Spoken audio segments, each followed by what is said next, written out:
कल बहुत स्थानों पर ओले गिरे, वर्षा हुई, यहां के किसानों का भारी नुकसान हुआ है। ये नुकसान सिर्फ किसानों का ही नहीं है, ये देश का भी है। इस आपत्ति के समय मैं सभी मेरे किसान भाइयों के प्रति उनकी तकलीफ के समय मैं उनके दुख का साथी हूं और उत्तर प्रदेश इकाई के मेरी पार्टी के कार्यकर्ताओं से मैं अनुरोध करता हूं कि इस रैली के बाद इस संकट में आए सभी किसानों से हम मिलें, उनकी मुसीबत को समझें और सरकार के पास जाकर के उनके हक के लिए हम लड़ाई लड़ें। उनको इस नुकसान के समय जितनी हो सके उतनी मदद हम करें। कल से यहां 10वीं और 12वीं कक्षा के छात्रों के इम्तिहान शुरू हो रहे हैं। मैं इन मेरे सभी नौजवान साथियों को बहुत बहुत शुभकामनाएं देता हूं। उनका भविष्य भारत के उज्जवल भविष्य के साथ जुड़ा हुआ है। वे सफलता प्राप्त करें, साल भर की उनकी मेहनत रंग लाए। उत्तर प्रदेश में लगातार एक के बाद एक 8 रैलियां हुई और सभी रैलियां एक से बढ़कर एक। और आज लखनऊ का तो नजारा ही कुछ और है।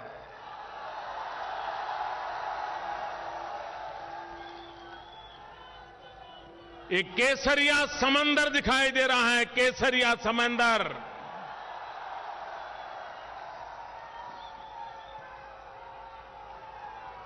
भाइयों बहनों,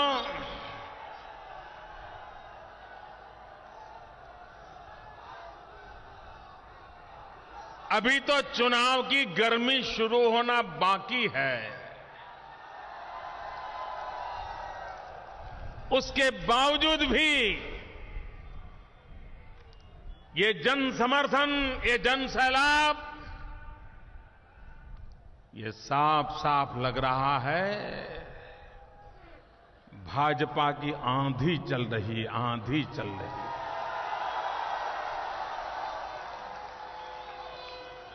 और भाइयों बहनों, आज ये आंधी है, चुनाव घोषित होते ही ये सुनामी में परिवर्तित हो जाएगा और सबका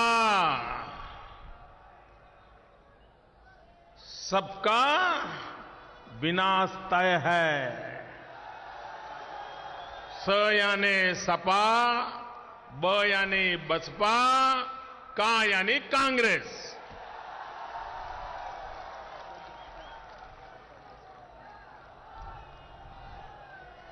सबका लूटा है, सबका ने लूटा है। और इसलिए भाइयों बहनों, उनका विनाश तय है। आज हम लखनऊ में हैं, लखनऊ। और जब लखनऊ आते हैं तो अटल बिहारी वाजपेयी, उनका नेतृत्व,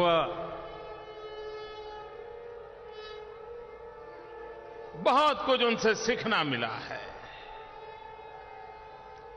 आप लखनऊ वाले बहुत भाग्यशाली हैं क्योंकि आपने अटल जी को अपना बना लिया था, जीत लिया था।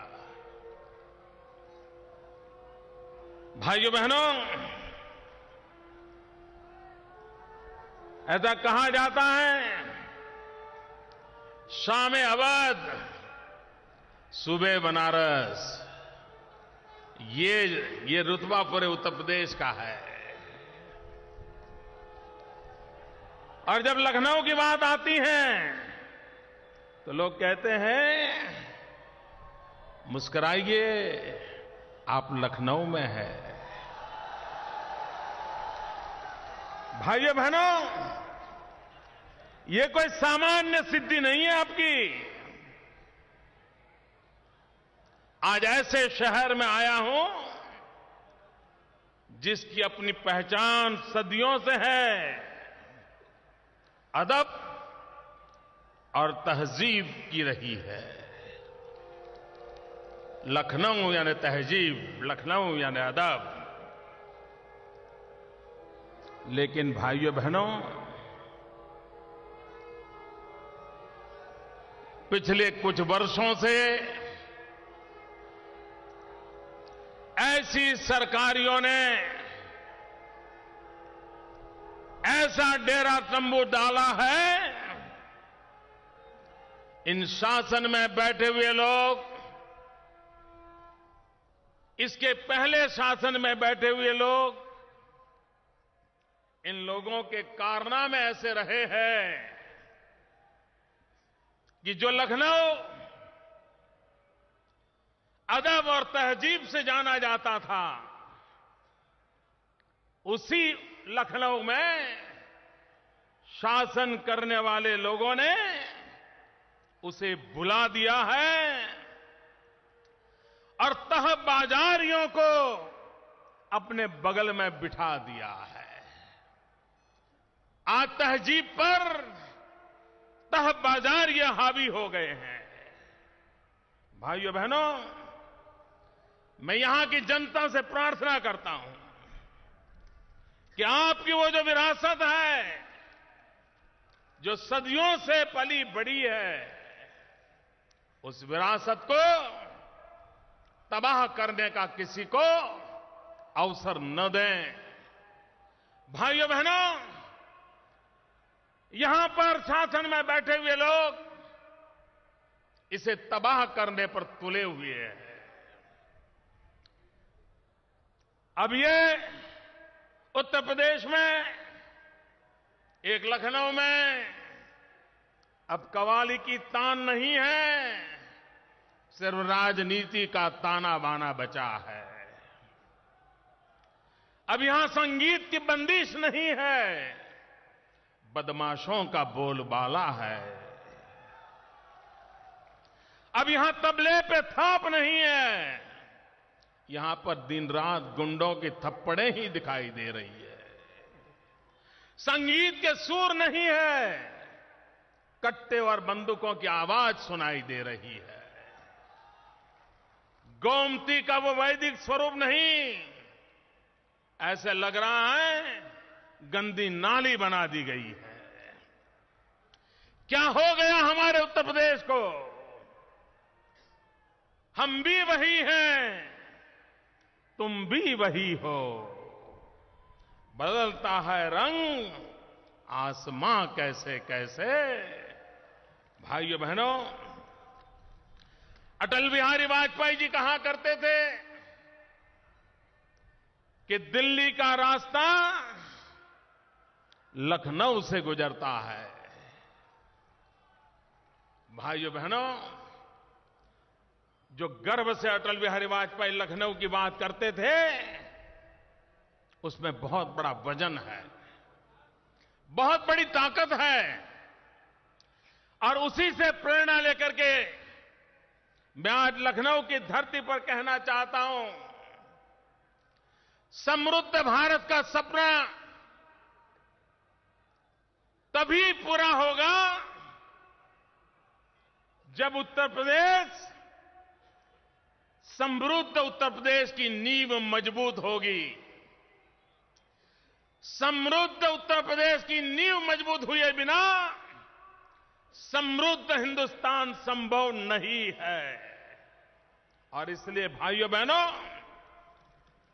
हम लोगों का सपना होना चाहिए कि अगर भारत का भाग्य बदलना है तो उसकी शुरुआत उत्तर प्रदेश की करनी पड़ेगी। अगर देश के गरीबों का, दलितों का, पीड़ितों का, शोषितों का कल्याण करना है तो उसका प्रारंभ इस विशाल प्रदेश से करनी होगी। और एक बार उत्तर प्रदेश सामर्थ्यवान बन गया, उत्तर प्रदेश शक्तिशाली बन गया, तो हिंदुस्तान को शक्तिशाली बनने में देर नहीं लगेगी। देखते ही देखते हिंदुस्तान सामर्थ्यवान बन जाएगा। आज नेताजी ने अपने भाषण में पराजय स्वीकार कर लिया।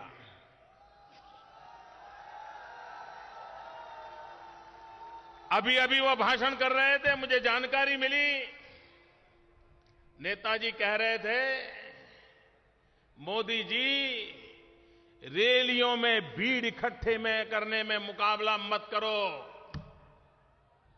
मतलब इसमें तो उन्होंने पराजय स्वीकार कर लिया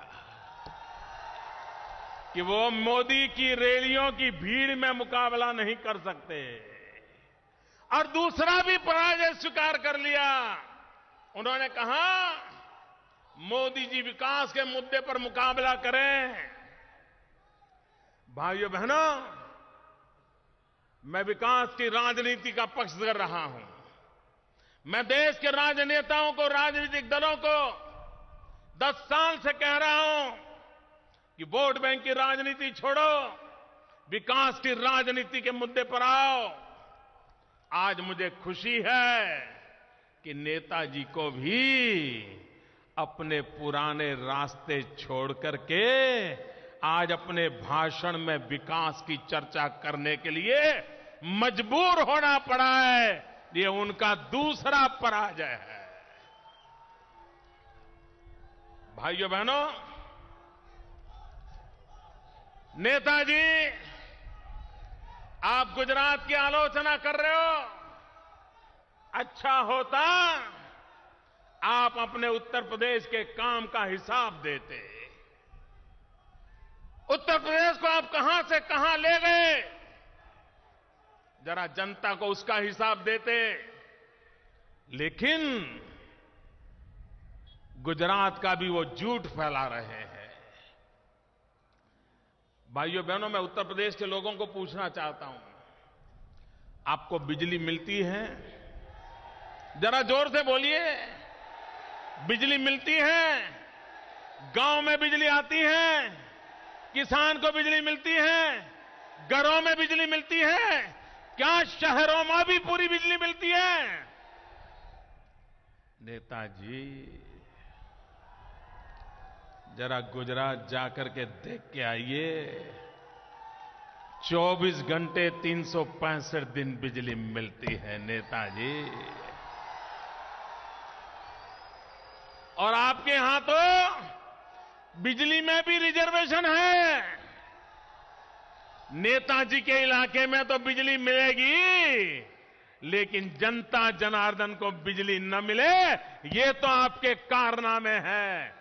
आप मेरे से विकास की बात कर रहे हो? नेताजी, मैं पूछना चाहता हूं, अभी तो आपके बेटे की सरकार को 1 साल नहीं हुआ है। आपको तुलना करनी है। 1 साल में आपने उत्तर प्रदेश में 150 दंगे करवाए हैं। गुजरात में 10 साल में एक दंगा नहीं हुआ है, कहीं कर्फ्यू नहीं लगा है। आप हमसे तुलना कर रहे हो? नेताजी, शर्म से माथा झुक जाता है। नेताजी, आपकी राजनीति के कारण, आपके नेताओं की गुंडागर्दी के कारण पूरे हिंदुस्तान में जो गंभीर गुनाह हैं, उसमें 45% गुनाह अकेले नेताजी आपके नाक के नीचे होते हैं। और आप हमें सुना रहे हो। इतना ही नहीं, महिलाओं का, जिनका सम्मान और सुरक्षा होनी चाहिए, उन महिलाओं को एक साल में अकेले उत्तर प्रदेश में 20,000 से ज्यादा महिला उत्पीड़न की घटनाएं घटी है। नेताजी, आप हमारे साथ विकास की किस भाषा में बात करते हो? इतना ही नहीं, आपके यहां गुनाहों में करीब करीब 240% वृद्धि हुई है। क्या लोग आपको चुनकर के इसलिए बिठाते हैं? और क्या किया आपने कानपुर में? वहां के विद्यार्थियों की आपके नेता जाकर के पिटाई करे, आपकी पुलिस विद्यार्थियों पर जुल्म करे, पूरे उत्तर प्रदेश के मेडिकल कॉलेज में संकट का छाया आ जाए। ये देश ये गुंडागिर्दी की राजनीति अब स्वीकार नहीं करेगा। आपने ये जो हालत पैदा की है और आप हमारा हिसाब मांग रहे हो? नेताजी, आपके कारनामे कैसे हैं वो अब ज्यादा मुझे कहने की जरूरत नहीं है।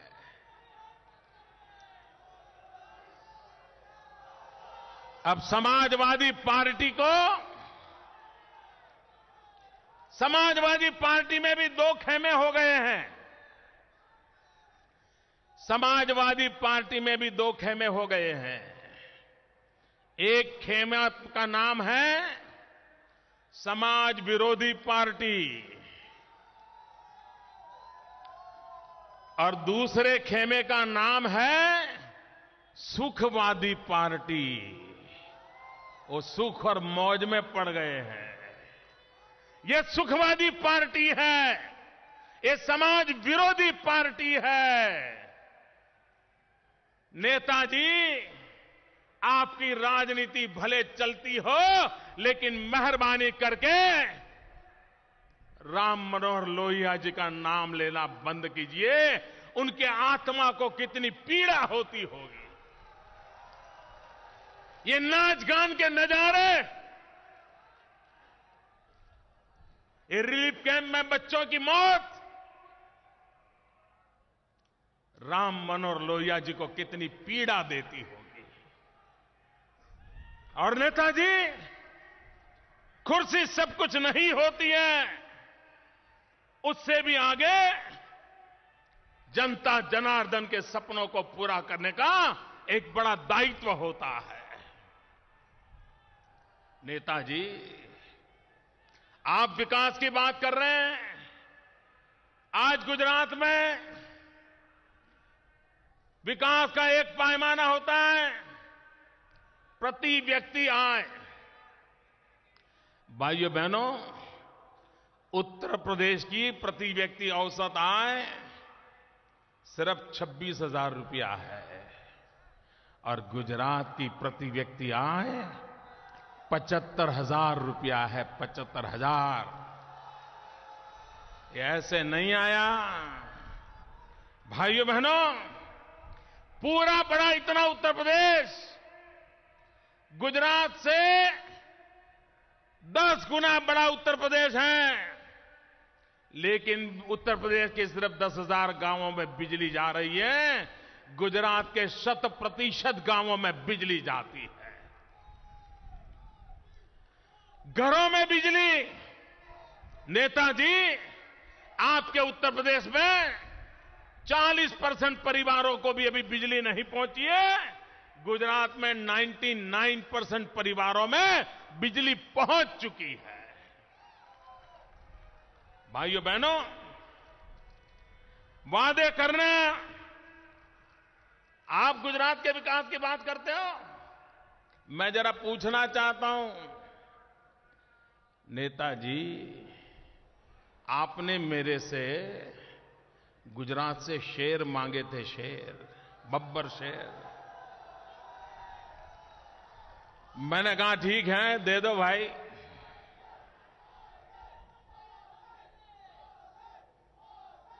इतना ही नहीं, आपने हमसे अमूल भी मांगा, अमूल। अगर आपको गुजरात का विकास नहीं देखता है तो अमूल को उत्तर प्रदेश में लाने की जरूरत क्या पड़ी। और भाइयों बहनों, मैं आपको बताता हूं, 1 साल पहले उत्तर प्रदेश में जो किसान या जो मालधारी पशुपालक दूध का उत्पादन करता था, उसको दूध का दाम सिर्फ 15 से 18 रुपया मिलता था। जब से अमूल ने दूध खरीदना शुरू किया उत्तर प्रदेश में, यहां के मेरे गरीब किसान को, पशुपालक को आज दूध का दाम 35 से 40 रुपया मिल रहा है। ये गुजरात का मॉडल है, ये गुजरात का मॉडल। उत्तर प्रदेश में आप दूध उत्पादक को 15-18 रुपये से ज्यादा दे नहीं पाते थे, हमने आकर के 35-40 रुपया देना शुरू कर दिया। किसान का भला कैसे होता है हमने दिखाया। और अभी पिछले हफ्ते ही अमूल के प्लांट लगाने का शिलान्यास आकर के हमारे लोगों ने किया है। भाइयों बहनों, आप बातें करते हो लेकिन विकास के रास्ते पर आप आगे बढ़ नहीं पाते हो।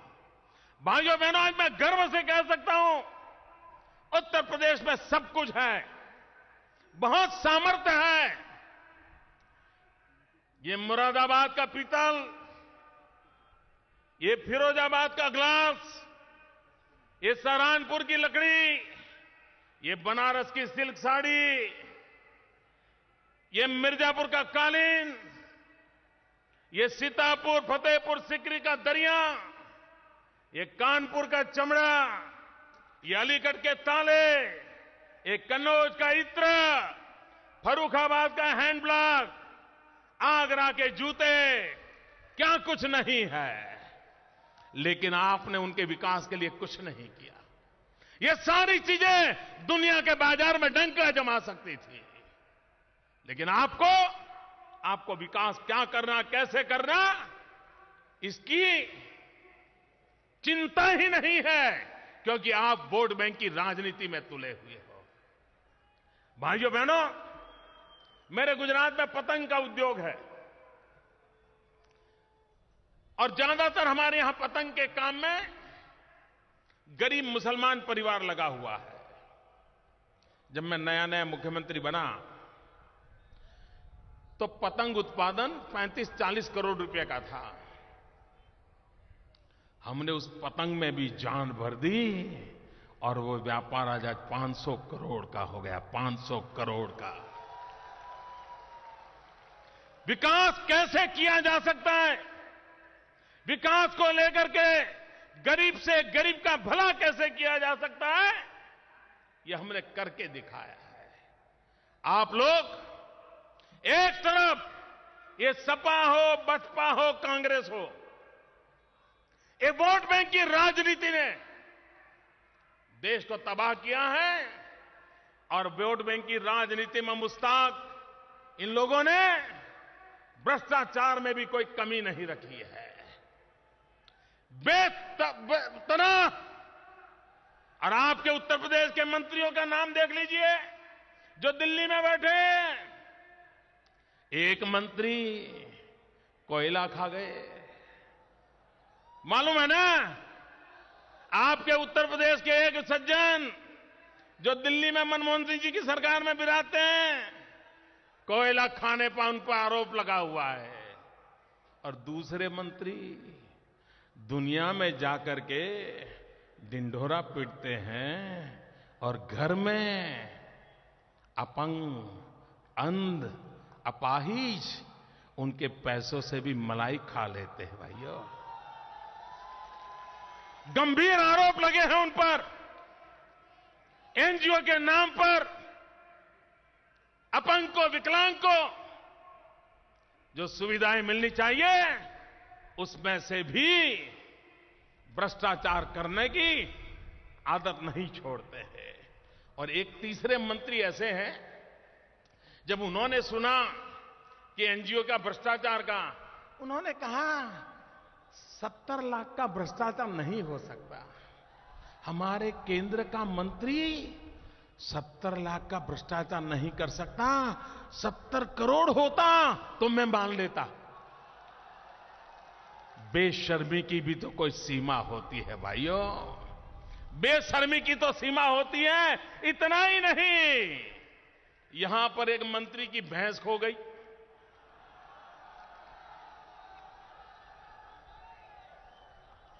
उत्तर प्रदेश में नौजवान बेटा खो जाए खबर नहीं बनती है, लेकिन एक मंत्री की भैंस खो गई, खबर बन गई। और मैं तो सोच रहा था मंत्री जी का बयान जरूर आएगा, वो जरूर कहेंगे, उनकी भैंस खो जाने पर कहेंगे सेक्युलरिज्म पर खतरा है। वो जरूर कहेंगे, उनकी भैंस चली गई, वो जरूर बोलेंगे कि सेक्युलरिज्म पर खतरा है। भाइयों बहनों, यही जिनके तौर तरीके हैं, उन लोगों से भाइयों बहनों देश का कभी भला नहीं होना। भाइयों बहनों, इन लोगों ने एक ऐसा तरीका ढूंढ लिया है, चुनाव जीतने की एक ऐसी जड़ी बूटी लेकर के घूम रहे हैं वो लोग, लेकिन वो जड़ी बूटी की अब ताकत नहीं रही है। आप जरा गौर से देखिए और उत्तर प्रदेश की हर गली में जाकर के लोगों को समझाइए। आप उनको कहते हैं बच्चे को रोजगार चाहिए, तो वो क्या कहते हैं, अरे रोजगार बाद में, पहले सेक्युलरिज्म की बात करो। आप कहते हैं खेत में पानी चाहिए, तो कहते हैं पानी की बात छोड़ो, पहले सेक्युलरिज्म की बात करो। आप कहते हैं महंगाई कम करो, अरे बोले महंगाई छोड़ो, आज सेक्युलरिज्म खतरे में है। आप कहें गरीबी से जूझना पड़ रहा है, वो कहता है गरीबी की बात छोड़ो, पहले सेक्युलरिज्म की चर्चा करो। बच्चों को स्कूल में एडमिशन चाहिए, वो कहता है सेक्युलरिज्म की बात करो। भाइयों बहनों, अपनी नाकामियां छुपाने के लिए, अपनी विफलताएं छुपाने के लिए ये सेक्युलरिज्म का नकाब पहन करके, सेक्युलरिज्म के नाम के बातें करके हमें गुमराह करने की कोशिश करते हैं। भाइयों बहनों, ये सेक्युलरिज्म का डिंडोरा पीटने वाले लोग, यहां सपा का राज रहा, यहां बसपा का राज रहा, यहां कांग्रेस का राज रहा। मैं एक उदाहरण देना चाहता हूं नेताजी, मुसलमान के लिए हज यात्रा उसकी आस्था का विषय होता है। हर मुसलमान की चाह रहती है कि हज यात्रा करने का अवसर मिले। भाइयों बहनों, गुजरात में हर वर्ष 4,800 लोगों का कोटा दिया है भारत सरकार ने। सिर्फ 4,800 मेरे मुसलमान भाई बहन हज यात्रा के लिए जा पाते हैं।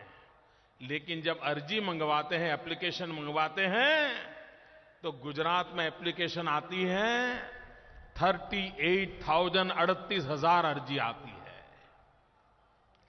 और श्रीमान नेताजी, ये सेक्युलरिज्म की रेवड़ियां बांटने वाले सपा बसपा कांग्रेस के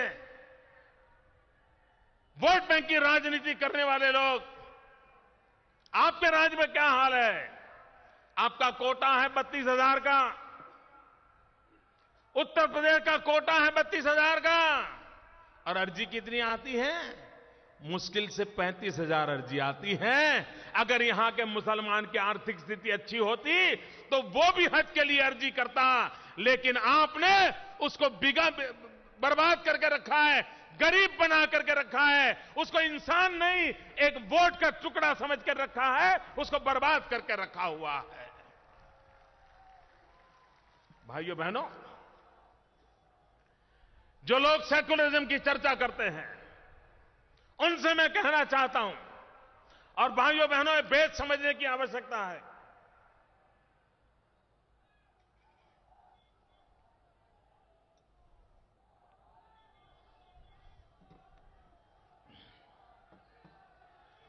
भाइयों बहनों, ये भेद समझ लीजिए। उनका सेक्युलरिज्म ये वोट बैंक की राजनीति है। हमारा सेक्युलरिज्म उसका मतलब है इंडिया फर्स्ट। उनका सेक्युलरिज्म सत्ता पाने का हथकंडा है। हमारा सेक्युलरिज्म सर्वपंथ समभाव का है। उनके लिए सेक्युलरिज्म तोड़ो और राज करो का रास्ता है। हमारे लिए सेक्युलरिज्म जोड़ो और विकास करो का रास्ता है। उनके लिए सेक्युलरिज्म ये सिर्फ चुनावी नारा है। हमारे लिए सेक्युलरिज्म ये आर्टिकल ऑफ फेथ है। और इसलिए भाइयों बहनों, जो लोग हमें ललकारते हैं, उनसे ललकारते हुए मैं कहता हूं, भाइयों बहनों, आंधियों की जीत है। आंधियों की जीत है जहां बिजलियां गिराने की। आंधियों की जीत है जहां बिजली गिराने की। मुझ में भी जीत है, मुझ में भी जीत है वहीं आशियां बनाने की। मुझ में भी जीत है वहीं आशियां बनाने की। भाइयों बहनों, आज देश के जितने नेता हैं वो निराशा में डूबे हुए हैं। वे देश को ऊपर नहीं उठा सकते। मैं निराशावादी व्यक्ति नहीं हूं। मैं आशा से भरा हुआ इंसान हूं। मेरी पार्टी आशा से भरी हुई पार्टी है। ये पार्टी की विशेषता देखिए। ये भारतीय जनता पार्टी का लोकतंत्र देखिए। ये भारतीय जनता पार्टी की ताकत देखिए कि मुझ जैसे पिछड़ी जाति में पैदा हुआ, गरीबी में पला, चाय बेच करके जिंदगी चलाने वाले एक नौजवान को भारतीय जनता पार्टी ने प्रधानमंत्री पद का उम्मीदवार बना दिया। दलित हो, पीड़ित हो, शोषित हो, वंचित हो, मेरे पिछड़े भाई बहनों हो, आने वाला दशक आपका है। मैं दावे से कहता हूं, आने वाला दशक दलितों का है, पीड़ितों का है, शोषितों का है, वंचितों का है, पिछड़ों का है।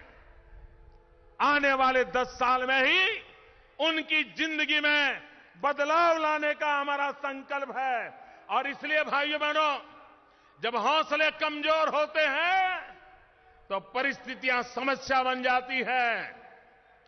जब हौसले स्थिर होते हैं तो परिस्थितियां चुनौती बन जाती है। लेकिन जब हौसले बुलंद होते हैं तो परिस्थितियां भी अवसर में पलट जाती है। और इसलिए मेरे भाइयों बहनों, हम वो अवसर को लेकर के आए हैं। जो भ्रष्टाचार की बातें करते हैं, जो भ्रष्टाचार के डूबे हैं, भाइयों बहनों, मैं आज उत्तर प्रदेश की जनता को भरोसा देना चाहता हूं। मैं उत्तर प्रदेश की जनता को भरोसा देना चाहता हूं। मैं दिल्ली में एक चौकीदार के रूप में बैठने वाला हूं। प्रधानमंत्री पद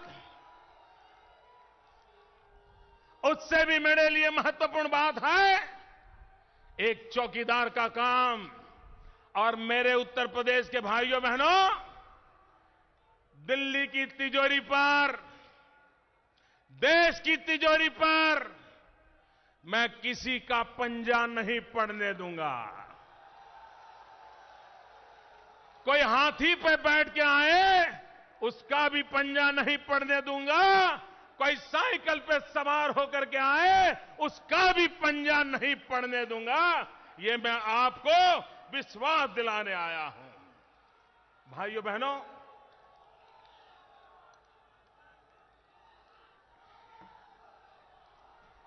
भाइयों बहनों, आखिर में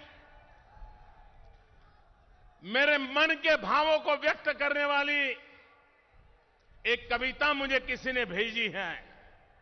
वो कविता आज मैं आपको सुनाना चाहता हूं। उसके पहले मेरे साथ एक बार बोलिए, भारत माता की।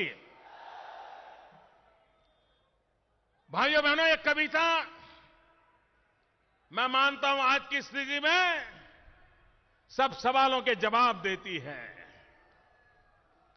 सौगंध मुझे इस मिट्टी की, मैं देश नहीं मिटने दूंगा, मैं देश नहीं मिटने दूंगा, मैं देश नहीं झुकने दूंगा।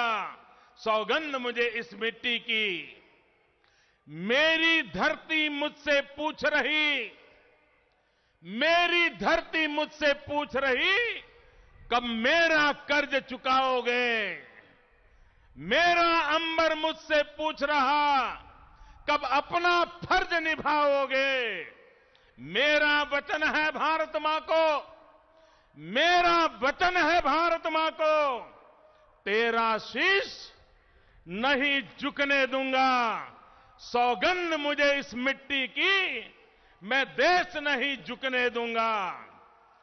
वो लूट रहे हैं सपनों को, वो लूट रहे हैं सपनों को, मैं चैन से कैसे सो जाऊं। वे लूट रहे हैं सपनों को, मैं कैसे चैन से सो जाऊं। वो बेच रहे हैं भारत को, खामोश मैं कैसे हो जाऊं। हां मैंने कसम उठाई है, हां मैंने कसम उठाई है, मैं देश नहीं बिकने दूंगा, मैं देश नहीं झुकने दूंगा। सौगंध मुझे इस मिट्टी की, मैं देश नहीं बिकने दूंगा। वो जितने अंधेरे लाएंगे, वो जितने अंधेरे लाएंगे, मैं उतने उजाले लाऊंगा। वो जितने अंधेरे लाएंगे, मैं उतने उजाले लाऊंगा। वो जितनी रात बढ़ाएंगे, मैं उतने सूरज उगाऊंगा। वो जितनी रात बढ़ाएंगे, मैं उतने सूरज उगाऊंगा। इस छल फरेब की आंधी में, इस छल फरेब की आंधी में मैं दीप नहीं बुझने दूंगा। इस छल फरेब की आंधी में मैं दीप नहीं बुझने दूंगा। सौगंध मुझे इस मिट्टी की, मैं देश नहीं झुकने दूंगा, मैं देश नहीं झुकने दूंगा। वो चाहते हैं जागे न कोई, बस रात का कारोबार चले। वो नशा बांटते जाएं और देश यूं ही बीमार हो। ये नशा बांटते जाएं और देश यूं ही बीमार चले। पर जाग रहा है देश मेरा, पर जाग रहा है देश मेरा। हर भारतवासी जागेगा, हर भारतवासी जागेगा। माओ बहनों के अस्मत पर, माओ बहनों की अस्मत पर गीत नजर लगाए बैठे हैं। हर इंसान है यहां डरा डरा, दिल में खौफ जमाए बैठे हैं। मैं अपने देश की धरती पर अब दर्द नहीं उगने दूंगा। मैं अपने देश की धरती पर अब दर्द नहीं उगने दूंगा। मैं देश नहीं रुकने दूंगा। सौगंध मुझे इस मिट्टी की, मैं देश नहीं मिटने दूंगा, मैं देश नहीं झुकने दूंगा। अब घड़ी फैसले की आई, अब घड़ी फैसले की आई। हमने है कसम अब खाई, हमें फिर से दोहराना है और खुद को याद दिलाना है। न भटकेंगे न अटकेंगे, न भटकेंगे न अटकेंगे। कुछ भी हो इस बार हम देश नहीं मिटने देंगे। सौगंध मुझे इस मिट्टी की, मैं देश नहीं मिटने दूंगा, मैं देश नहीं मिटने दूंगा, मैं देश नहीं झुकने दूंगा। भारत माता की, भारत माता की। दोनों हाथ ऊपर करके पूरी ताकत से बोलिए, भारत माता की, भारत माता की। वंदे वंदे वंदे वंदे।